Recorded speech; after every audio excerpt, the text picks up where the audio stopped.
Okay, more things that we can do with text. This time around, we're going to deform the text onto a curve, and for that, we need a curve. If you have something in Illustrator or you're more comfortable with that, you can import it in. If it's a specific shape that you need, you can try importing that. I would say sharp angles on curves don't work as well, so what you want is something with like nice smooth curves, smooth angles.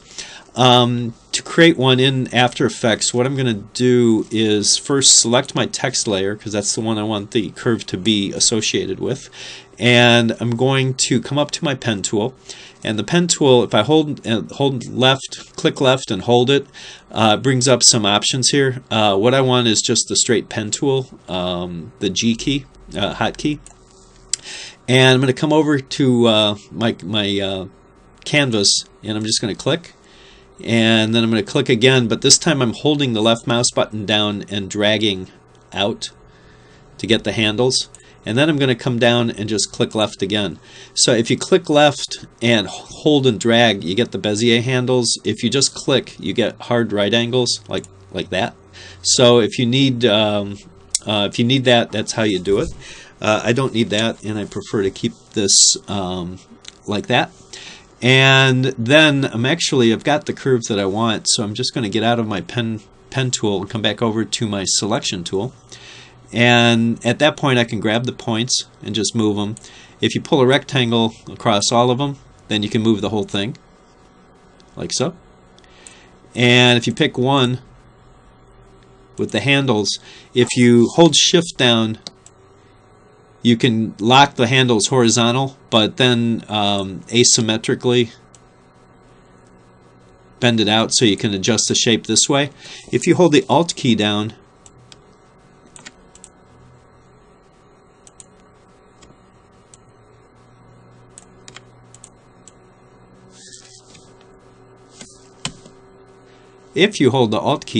sorry, my key stuck, you can work the handles like this. So if you need to change the shape thusly, you can do that. Alright, now that I've got this curve and it is associated with my text, you'll see under the text layer there's now a folder called Masks, and if I open this up, this is my Mask 1 curve, and I now have it selected, as you can see.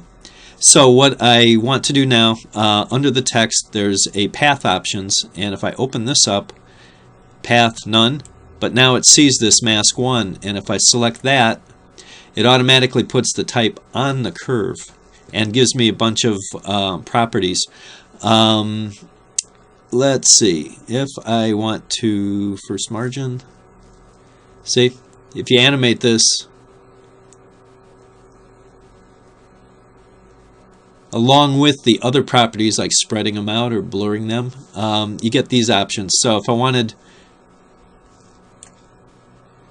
this to come down, let's just say even minus 3000. I said minus 3000. Is it going to let me do it? Yes. We're off the frame. Way down there. Let's say minus 2000. There we go. The reason these numbers are so big is this file is actually 1920 by 1080, so we're working with a large screen.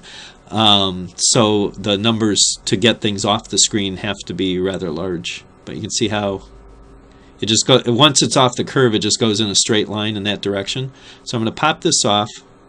Let's say 1960, and I'm on my first frame, and I'm going to key it, and then I'm going to come down. So let's just say 10 seconds. And I'm going to take this to 2000 plus positive 2000. So we're at the other end. And so now I've got an animation over 10 seconds.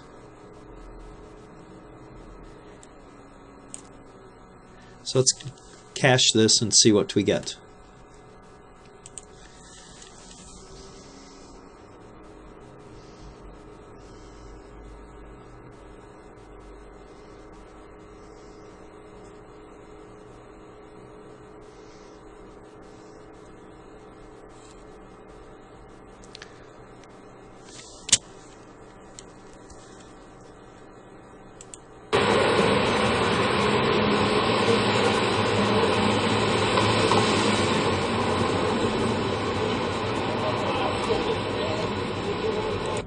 one text having going for a roller coaster.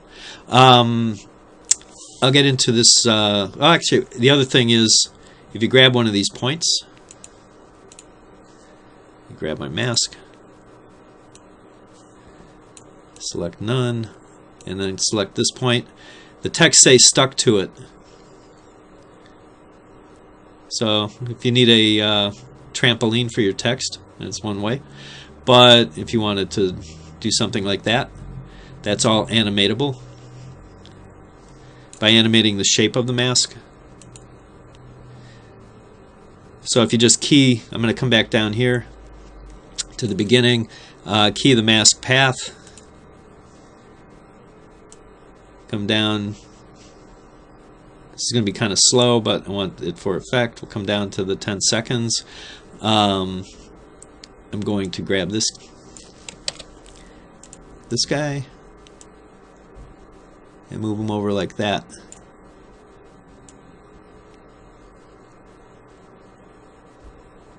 And on the first frame, I'm going to move him over like that. So now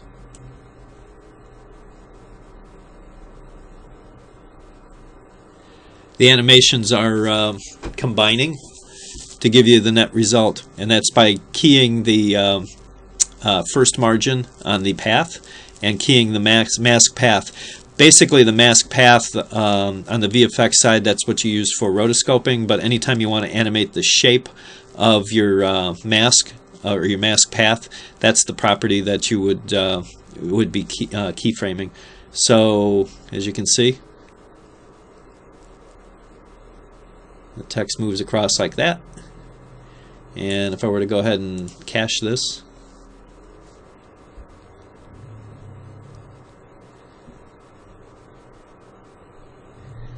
it does give you a different effect. These curves can be circles, they can be other shapes. You can animate them into different shapes.